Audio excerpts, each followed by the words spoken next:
Okay, I'm going to share this last story in our fairy storybook. It's quite lengthy. Um, I've got it pre-recorded here, and hopefully we can get through it. If not, but here it goes.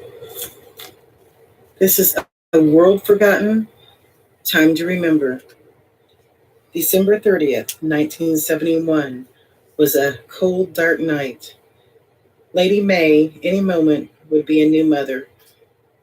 She was a rich young lady who just 2 months ago had lost her husband. He was found by the river a mile from the home. It looked like he had been gone for some time. The day he was found, Lady May was asked how long he had been missing.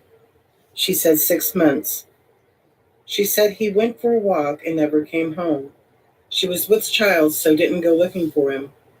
When asked why she didn't tell anyone, she said, "Who would I tell, good sir? My maids? My footmen? Maybe the stable boy? We are far from town, good sir, and he has been known to be gone longer than this."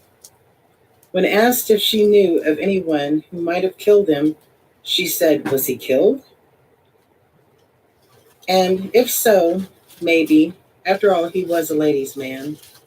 When asked about that, she said, "Good sir, why ask a lady about things like that in mixed company?" And with that, the men of the law walked out. Now, with the baby soon to be here, she was in bed thinking about that night, the night he went missing. She asked herself if she would miss him. Her answer was no. How could she miss him? Him, of all people, she would never, never miss. He was gone, and gone was good. The law had stopped looking for a killer, which was good. She believed no one should hang for the likes of him. Lady May was thinking so hard about the past that she never felt the pain of birth, and before she knew it, she had a baby girl in her arms. When asked what the baby's name would be, she said Raven Midnight Sugarworth. The doctor and midwife looked at each other, and when they walked out of the room, the doctor asked who in their right mind would call a baby Raven Midnight, and why had Lady May used her maiden name and not the father's name. The midwife, her name was Sarah, and she was a friend of Lady May Sugarworth, and knew May better than anyone, but she, too, didn't know why she named her that. Raven looked nothing like the Earl. He had had black hair and brown eyes. Raven didn't look like Lady May. May had red hair and hazel eyes. Raven was born with white hair, and her eyes were as green as apples.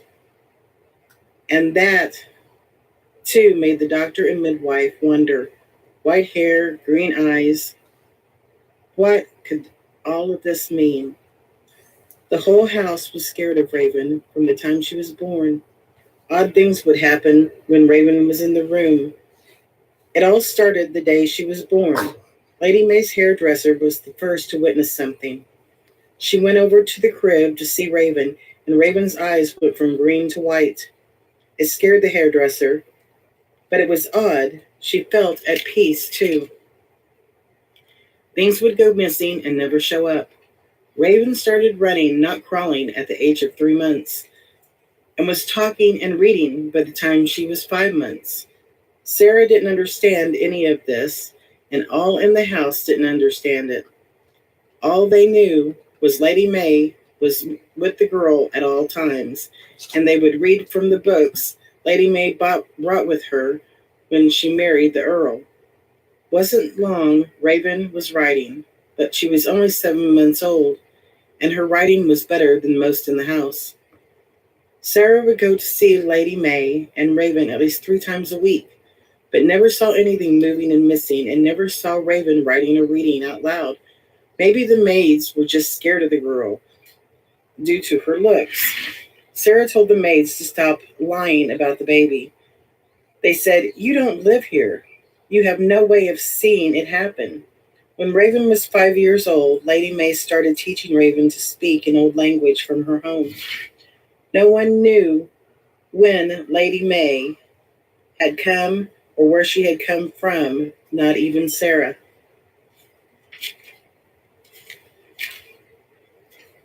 Sarah had first met May in the woods right behind Sarah's house when she was 8 and May was 7. Sarah never saw May's home or family, just May. May wouldn't go into any building, and Sarah didn't make her. And since she had married the Earl, May had never took the ring off that was on her right middle finger. It was as green as Raven's eyes, with white pearls around the green stone. It was like Raven and the ring was one. They were so much alike. One day, Raven fell ill, and May went into the woods, leaving Raven locked in her room. 2 days later, Lady May was seen by Sarah coming out of the woods. When Sarah asked her where she had been, May said, "I went home." Then she went to Raven's room. That night, Raven was better and had color to her, was singing and dancing, and on her right middle finger was a ring. It had a diamond in the middle and onyx stones around it. She, like May, never took the ring off. When Sarah asked May about the ring, May told her her family wore rings from time to time.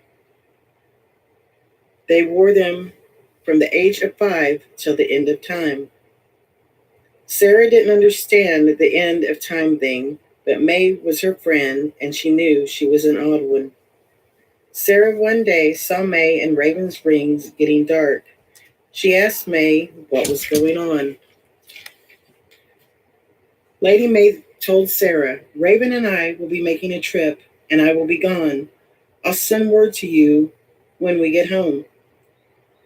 May ordered the maids to clean the castle with pine water and to burn pine needles till she got home. The maids did what she said, but didn't understand the need of it all. When they got back and sent word to Sarah to visit, the first thing she saw was the rings. They were bright and fresh looking, and May and Raven seemed happy, happier than Sarah had ever seen them. May had been sad since marrying the Earl. Sarah had seen her go from happy to sad almost overnight, but never understood why. When Sarah asked May where they had went, May just smiled. So Sarah asked the girl, and Raven told her, "We went home." But that is all she would say to Sarah. Then she turned to her mother and started talking in the odd language. Sarah felt left out, so she said goodbye and that she would return at a later date. A month later, Sarah came to tell May she would be getting married soon and would be moving to a far-off land, and she would never see May nor Raven again. May just looked at her smiling, and Raven said, "We will meet again, Sarah." Then gave her a ring unlike theirs. This one looked like it was made of wood with what looked like moss with a red cap mushroom on it.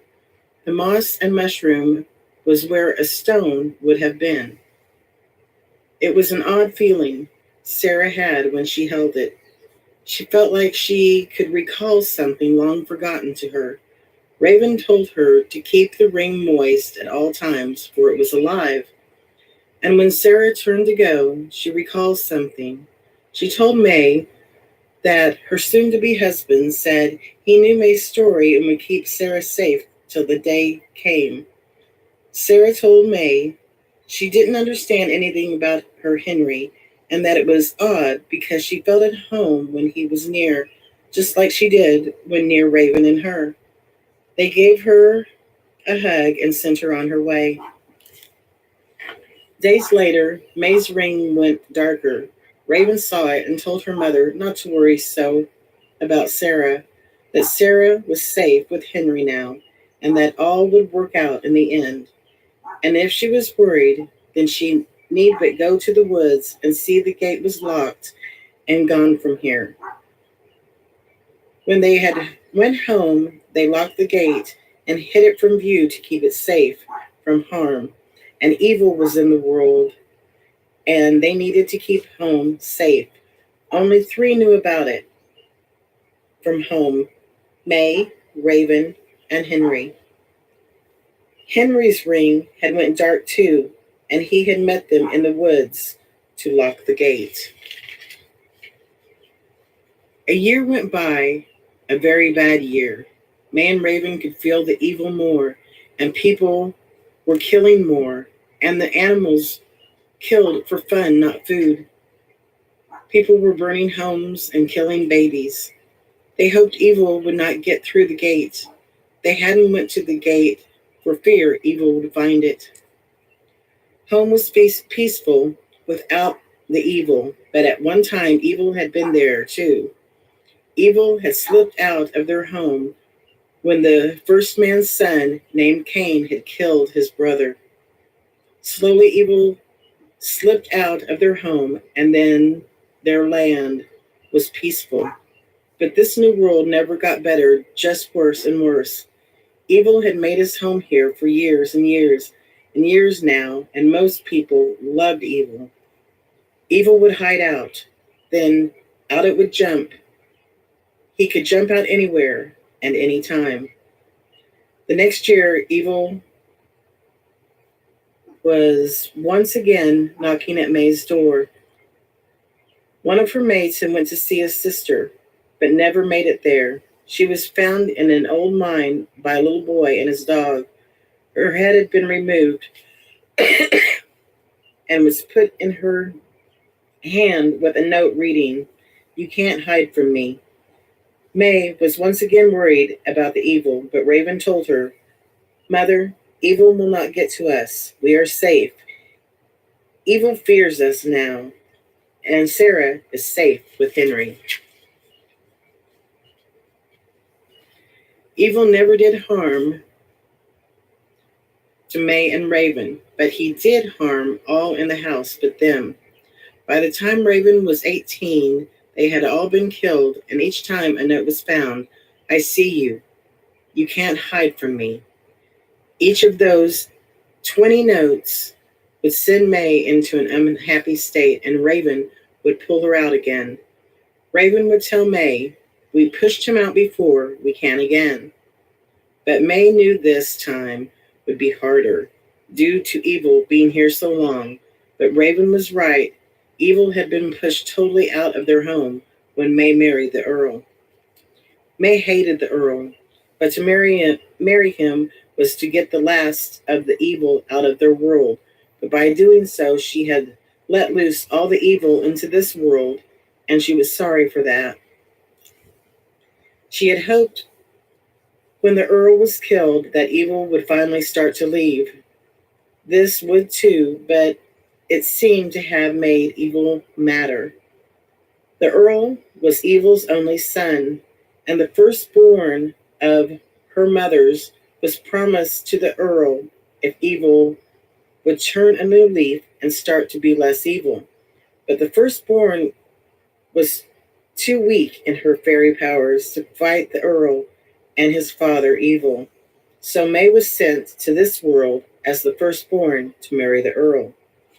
She feared evil would be see through this trick of her mother's, but so far he didn't. She had feared his son, the Earl, too. The Earl was mean and hated May. He would beat her and yell out, "I didn't want to marry you. I wanted to marry your little sister, my true love." Then he would beat her again. She hated him for not seeing who she was. He was so mad that he couldn't see the one he had loved years and years ago in that world of their past. Yes, she had changed how she looked because of the trick on evil, but she had to do that. Each time he beat her, the more she hated him for it. Then he started seeing the woman of the streets, and she hated him even more. Then, when she had found out about the baby, she feared the Earl would hurt it, or worse, make it evil. She couldn't go home when Earl was alive. That had been put off. That had been part of the promise. She had wished each night that he went walking, that he wouldn't come home, but then she would hear him walking up the stairs. The maids and footman and butler wouldn't see him, so they believed he would be gone on a trip or something like that. You see, he had powers too, to make them not see him. The last night he went on a walk, the workers saw him go. May sat in her room, hoping he wouldn't return. He had beat her again that night. She had kept the baby from him by not telling him about it. She feared he would come home, so she went into the woods, making sure no one saw her go. She saw him along the river talking to his father. He was saying how unhappy he was without his love. He told his father how he hated him for coming up with this trick and lie, and he would never stop loving Betha and would fight him till the end of time, that he knew how to fight back. That's when his father slapped him down and started yelling at him. Betha, Betha, you were married to May and you want Betha? You are your mother's son. No, Evil. Then, with all the powers Evil had, he hit the Earl into the chest, and down went the Earl for the last time. When Evil flew off, May had ran to the Earl hoping he was gone, but he wasn't yet. The Earl looked up at her and saw Betha. His May was Betha. He told her to leave him there, for together they would fight Evil. He told her he knew of the baby, and with his last powers, he would give the baby his powers. The power to end his father, Mr. William Evil. He told her the baby would be powerful, and if and when he was found, he was to be laid to rest next to the river. She left him there, knowing she would never miss him. She hated him, but loved him too. May never told Raven any of this, but when Raven was 20, she told her mother she knew it all, and that she too had tricked Evil with help from the Earl.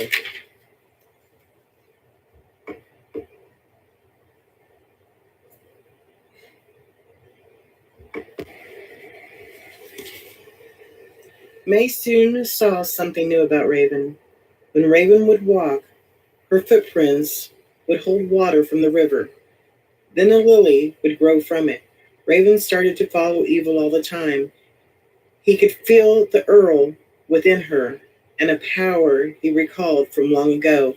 But how could that power be here? That power couldn't be here. Only the Fairy Queen had that power, and as far as he knew, that power couldn't live here.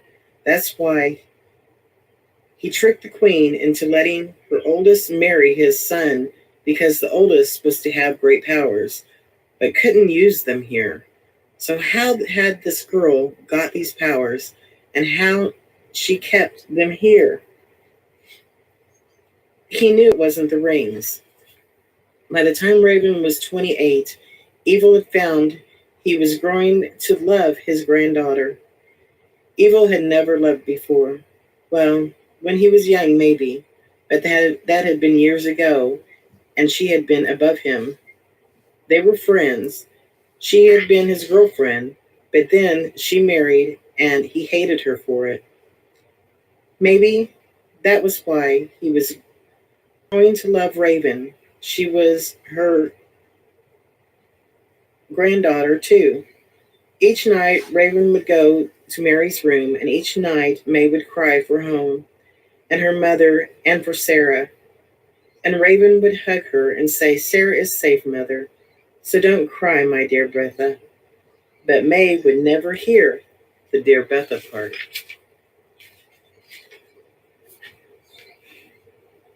Raven, too, missed Sarah more than May knew, but she knew she was safe. She made sure of that when she had Henry marry her. She was safe as long as she never led Henry and never recalled the truth, for the truth would hurt her and all of them. Raven had to make sure all worked out the way she planned it. She hated keeping the truth from Betha and Sarah, but she had to, for she feared what the truth would do if Evil found out. Evil started looking forward to Raven walking with him, and before he knew it, he was doing less evil things and more kind things. It was as if he was that young man from years ago. He longed to do good, and he helped anyone who needed help. He would give his money to the poor and started reading the book of this world called the Bible. He wanted to do only good, and it was all due to his granddaughter, Raven. Slowly, people were doing less evil things. Mr. Evil was doing good things, but bits of evil had slipped into the people, and evil would also be in this world. Henry had wrote Raven about Sarah. Sarah was starting to recall things, but very little, and he kept the ring from her for fear if she put it on, what would happen. Raven had told him that when Sarah was breathing her last air, to put the ring on her right middle finger, but not before that.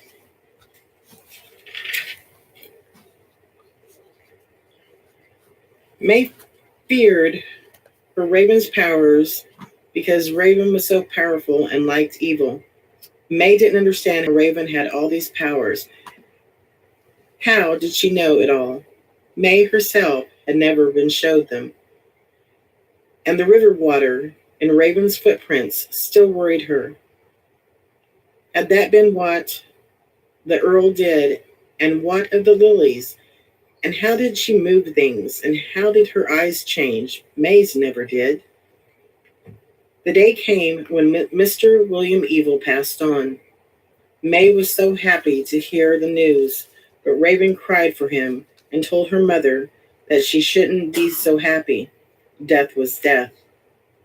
Raven went to Evil's house and cried over him, and from her pocket she took out a ring of wood just like the one she gave Sarah. Raven put it on his right middle finger, and in a blink of an eye, he was gone from this world. He would be known as William Hart again, and not Evil. Then she went back home to Lady May. Lady May knew Raven had come to love Mr. Evil, and that Mr. Evil had grown to love her and had a heart of love before he went, but couldn't understand Raven. One minute she was sad, then happy. What was going on with her? Had she lost her mind? One day, when Raven was 35, her ring turned pale. She knew what was going on, but May didn't. Then went white as her hair, and she told May that May would be soon and that she would follow May home after that. May only heard the word home. 6 months went when finally the day came. Mother, you need to go through the gate today. Only today can you go home. But May was worried about Sarah. She hadn't heard from her since she married. Raven told her she would go see Sarah, but first she must see her to the gate, and that Henry would be there and the Earl would be waiting on the other side. That made May upset. She didn't see how the Earl could be there in her world again. But she went because she feared the look Raven was giving her. She had seen that look a long, long time ago, but from who? That night was a full moon when they walked out of the castle for the last time, and May couldn't believe her eyes when she looked back. The castle was gone, and it was like it had never been there. There was cattle there in a field, and it looked like they had been there for years. No castle or fruit trees or stable to be seen. She looked at Raven, who said, "Come, we are not of this world now, and it's like we never was here. No one will recall a Lady May or a Raven.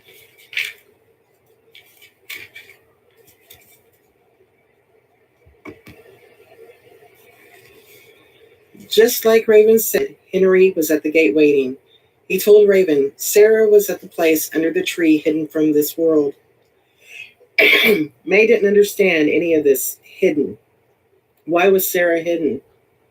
Raven unlocked the gate and sent May and Henry through, then went to Sarah's old home place and through the woods where Sarah first saw May. She found Sarah laying under an old pine tree next to the gate that Sarah had went through, and on her right middle finger was the ring of wood. Raven unlocked the gate and picked up Sarah and walked into their world. She locked the gate up and made it so no one could see it. Then she laid Sarah down and turned the mushroom on Sarah's ring, and like magic, Sarah was breathing yet again. When Sarah opened her eyes, she started to cry. Raven told her to pull herself together. They needed to meet up with Betha and Henry at the castle soon. Raven and Sarah walked along a peaceful brook and through a grove of apple trees and up a green hill covered in wildflowers. There on top of the hill, the castle was covered in roses. Betha, May, was waiting there with Henry. Sarah was so happy to see Betha there, and Betha couldn't believe her eyes. Sarah was May Lee, her sister. And then she looked past Raven and saw the Earl and Mr. Evil. But Evil was smiling at May Lee and calling her his little girl. The Earl told Betha, I told you I would fight father. Now look, my dear Betha, at Raven. When Betha looked at Raven, her heart about stopped. Raven was the Queen Avon of the fairy kingdom, her mother. So this was how Raven had all those powers and understood all. And May Lee had went missing to keep Evil's son from marrying his half-sister. Evil didn't know May Lee was his when he came up with his trick. The queen sent May Lee away at the age of 5 and found a home of a farmer who wished for a child but had none. They agreed to keep May Lee and call her Sarah. They knew about fairies and believed all the queen said. They raised May Lee as their own and loved her dearly. Betha wasn't to go through the gate, but she would. But May Lee was Sarah and looked nothing like May Lee. The queen had took May Lee's ring from her middle finger, and May Lee became Sarah with no memory of home. Now from her pocket the queen took out a ring and put it on May Lee's finger, and May Lee was home to stay. Mr. William Hart and Queen Avon was married and happy at last. The Earl, whose name was John Hart, married his Betha yet again, but this time they would be happy. And May Lee and Henry soon had a little boy named William, after his grandpa William. The fairy kingdom was hidden from our world yet again, but the pure of heart might sometimes see something move, but when they look again, it is gone. This is due to the veil between our worlds at the gates, which are weak spots between our worlds. And the veil at the gates gets weaker when someone from our world who believes in fairies are near them. But not many people still believe now, for times have changed, and if you do believe, you don't tell anyone about it. This is the 2000s, a time of cell phones and Wi-Fi, and no one has time for the old ways of life, nor for the fairies, or any of the little people of old. The elf and brownies and the like have been long forgotten from us, and only a few still believe in them. How sad this world has gotten. Maybe it was due to the evil that we forgot what life means and how dear it is. People have pushed life out and let the computers in, and in doing, they miss out on life and life's happy times. They hear and see only sadness and evil and never the good in the world. How much more can this world take before she breaks apart? Written by Rebecca Hillhouse, February 27th, 2018.